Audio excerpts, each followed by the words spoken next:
Karena kalau orang mampu dalam mazhab Hanafi wajib hukumnya untuk berkurban.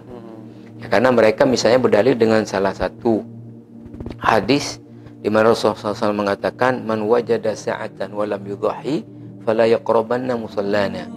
Siapa yang punya kemampuan dia dari secara keuangan ya, lalu dia tidak berkurban, maka dia tidak boleh pergi ke tempat solat Idul Adha. Artinya ini tidak mungkin sebuah ancaman kata mazhab Hanafi ya.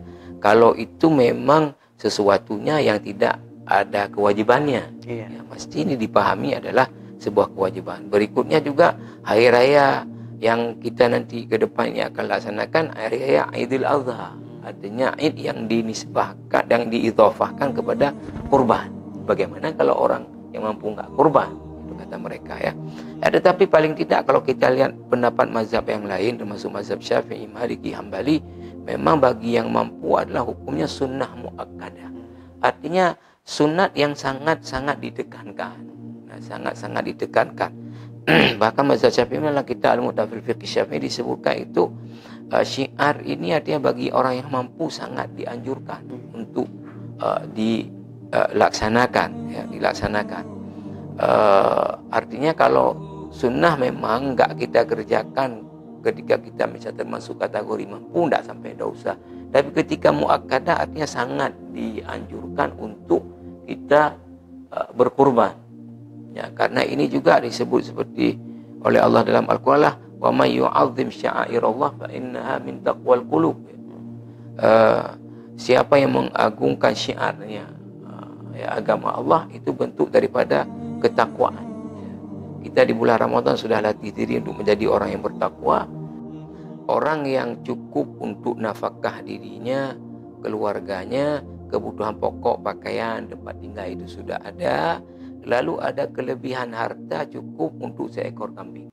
Dan itu hanya dihitung di hari raya Idul Adha, ditambah lagi kalau mazhab Syafi'i 3 hari tasyrik. Dalam 4 hari ini kebutuhan pokoknya terpenuhi, kemudian ada kelebihan harta cukup seekor kambing. Ini masuk kategori orang mampu yang sangat dianjurkan untuk berkurban. Maka kalau kita lihat masyarakat kita kan banyak sekali masuk kategori mampu. Iya, betul. Artinya rumah udah ada, ya katakanlah pakaian ada, yang untuk nafkah cukup, bahkan uangnya mungkin di bank puluh-puluh juta, ya. Tapi kemudian kadang-kadang nggak ikut juga berkurban, ya. Walaupun itu tadi sunnah tapi sangat dianjurkan.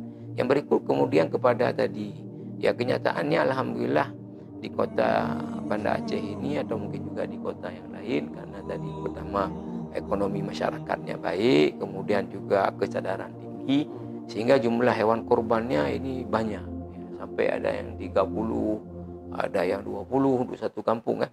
Sementara artinya masyarakat yang membutuhkan di situ untuk dibantu sudah kecil ya, sudah kecil. Nah, bagaimana dengan daging itu dikirim ke tempat yang lain? Nah, ini tentunya sama sekali tidak ada masalah sejauh di situ tadi tidak ada orang yang sama membutuhkan. Kan yang tidak dibenarkan kita tinggal di situ, kemudian hewan kurban kita misalnya di situ, kemudian orang yang membutuhkan di situ ada, kita pindahkan ke tempat yang lain, kan sakit hati orang yang ada di situ.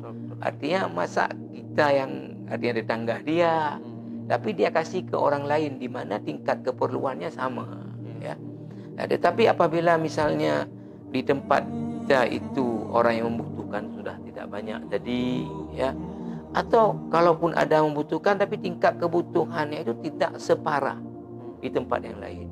Nah, maka tentunya ini bisa dipindahkan untuk kemudian disalurkan ke tempat yang lebih membutuhkan.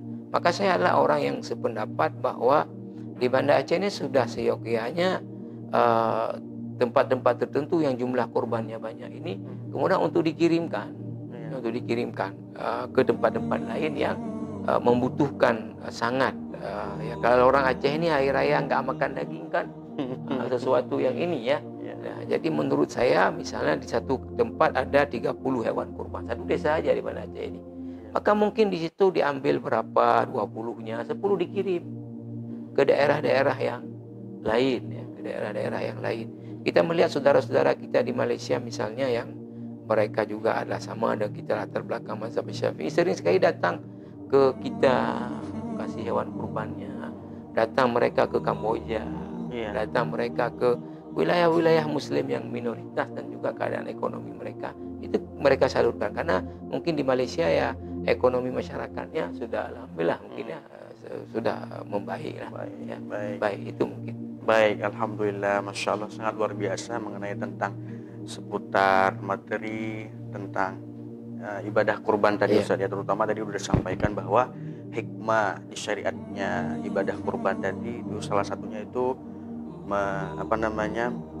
melahirkan jiwa-jiwa muslim yang sosial, kemudian melahirkan bentuk ketakwaan diri kita kepada Allah Subhanahu wa taala, sehingga kita dapat menghidupkan syariatnya Allah Subhanahu wa taala di muka bumi saat ini.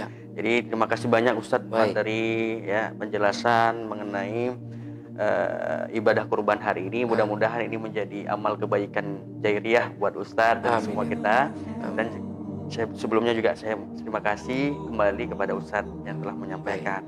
Selanjutnya kami juga mengucapkan terima kasih kepada para pemirsa yang telah setia menemani kita dalam acara Tanya Ustadz. Jadi untuk itu kami sangat berharap sekali kepada para pemirsa yang di rumah untuk tetap ya like and share channel kita, channel RSUD Jeddah. Saya Muhammad Yoga Pratama pamit undur diri.